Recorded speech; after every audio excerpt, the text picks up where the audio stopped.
안녕하세요, 설탕이들 백설마녀입니다. 오늘의 주제는 우리가 조신한 남자를 만나야 되는 이유입니다. 여기서 제가 정의하는 조신함이라는 거는 한 번에 여러 명을 사귀지 않고 한 명만 사귀면서 그 한 사람하고만 스킨십을 하는 겁니다. 그러니까 사귀지 않는 불특정 다수와 잠자리를 한다거나 여러 명을 사귀면서 잠자리를 하는 행동은 절대 하면 안 된다는 거예요. 그래서 여러분이 남자를 만날 때 제일 중요하게 생각해야 되는 것 중에 하나가 바로 이 남자가 지금까지 조신하게 살아왔는가 하는 문제입니다. 저는 이게 제일 중요한 문제라고 생각을 했습니다. 여러분도 조신하게 살아야 되고 여러분이 앞으로 만날 남자들도 조신하게 살아온 남자들 중에서만 골라서 사귀어야 된다는 겁니다. 요즘 같은 시대에 무슨 개꼰대 같은 소리냐라고 하실 수도 있겠지만 오늘 영상 끝까지 봐주시길 바래요.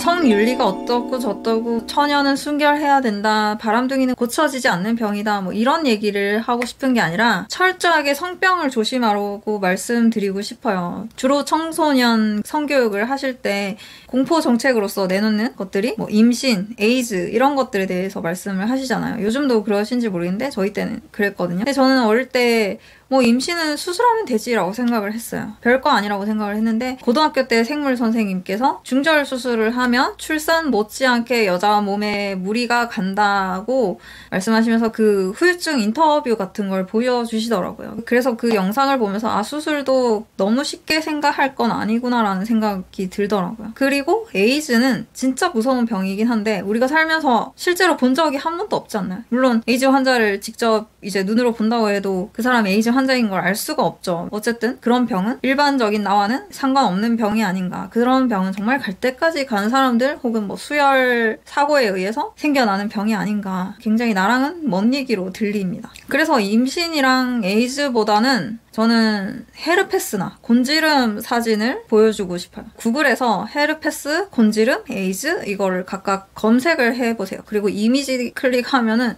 그 관련 이미지가 쫙 뜨는데 정말 끔찍합니다. 비위가 약하신 분들은 찾아보지 마시고요. 헤르페스 같은 경우에는 우리나라에서 별로 유명한 병이 아니었는데 누구 덕분에 정말 확 유명해졌죠. 근데 유명하지 않을 뿐이지 이 바이러스는 전 세계적으로 굉장히 흔한 병입니다. 왜냐하면 에이즈랑 똑같아요. 얘는 완치라는 개념이 없어요. 그래서 영원히 여러분 몸에 바이러스가 죽을 때까지 평생 함께 하는 것이고 평생 면역력 관리를 해줘야 되는 병입니다. 그리고 곤지름은 콘딜로마라고도 하죠. 이게 사마귀라고 해서 진짜 사진 보면 엄청 징그러운데 이거는 그래도 고칠 수가 있다고 해요. 재발률이 높긴 하지만 어떻게 고치냐면 레이저로 지져가지고 생살해서 그걸 뿌리째 뽑아내는 겁니다. 어딜 지지겠어요? 성병이니까 거기를 지집니다. 헤르페스든 곤지름이든 둘 다 성기에 뭐가 나는 거예요. 그래서 그거를 지져서 없애는 건데 물론 마취는 하지만은 마취가 풀릴 때 그 고통은 어마어마할 거라고 생각합니다. 헤르페스, 곤지름은 생각보다 정말 흔하거든요. 일단 남자가 여자보다 체력적으로 좋기 때문에 면역력이 높아요. 그렇기 때문에 성병 앞에서 여자분들이 훨씬 더 조심을 해야 된다는 겁니다. 제가 늘 말씀드렸듯이 소수의 남자들이 정말 다수의 여자들과 잠자리를 한다고 말씀드렸잖아요. 결국 이 소수의 남자들이 고인물이라는 거예요. 성바이러스를 가지고 있을 확률이 일반적인 남자애들에 비해서 훨씬 높아요. 여자애들은 사실 성병이 있을 확률이 거의 엇비슷합니다. 그렇게 차이가 안 나요. 남자애들은 근데 확연하게 이 소수의 남자들이 성병을 가지고 있을 확률이 훨씬 높죠. 옛날에는 직업 여성이라고 해서 밤에 일하는 아가씨들이 슈퍼 전파저였어요. 한 번은 에이즈 걸린 아가씨가 그걸 알면서도 밤일을 계속해서 경찰에 잡혀 들어간 적이 있죠. 그걸 영화로 만든 게 황정민 그리고 전도연 님이 나오신 너는 내 운명이라는 영화입니다. 한 번씩 이런 사건이 터져요. 에이즈 걸린 아가씨가 계속 일하다가 걸리면 이제 그 지역 남자들이 완전 발칵 뒤집히고 그런 일들이 일어납니다. 근데 요즘에는 어플이 있죠. 클럽도 있고. 그래서 거기에서 고인물들, 잘 나가는 남자애들이 슈퍼 전파자일 확률이 높다는 겁니다. 물론 확률상으로 제일 높은 슈퍼 전파자는 아가씨들이고요. 왜냐하면 아가씨들은 하루에 몇 명씩 상대를 하기 때문에 그 아가씨 만난 적이 있는 접점이 있는 남자친구들이 제일 위험하고 그 다음이 어플이나 클럽에서 제일 잘 나가는 소수의 남자애들 그런 남자애들 만나가지고 원나잇 하는 거 진짜 위험해요.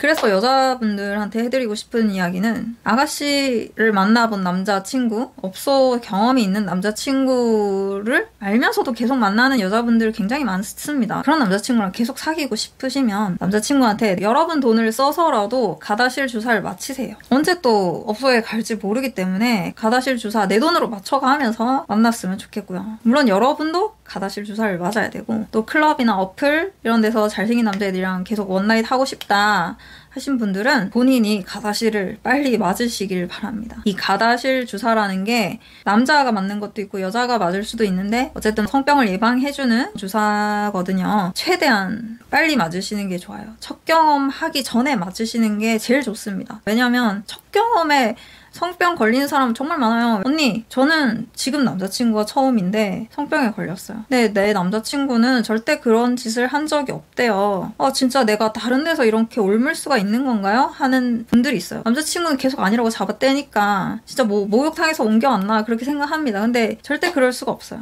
헤르페스나 곤지름 같은 경우에는 무조건 성 접촉으로 의해서 얻을 수 있는 병이고요. 한번 옮으면은 평생 가는 병이라고 생각하시면 됩니다. 남자친구가 자기가 바이러스 있는지 모르고 옮겼을 수도 있겠지만 제 생각에는 그냥 알고 있지만 모른 척하고 옮겼을 가능성이 더 높다고 생각해요.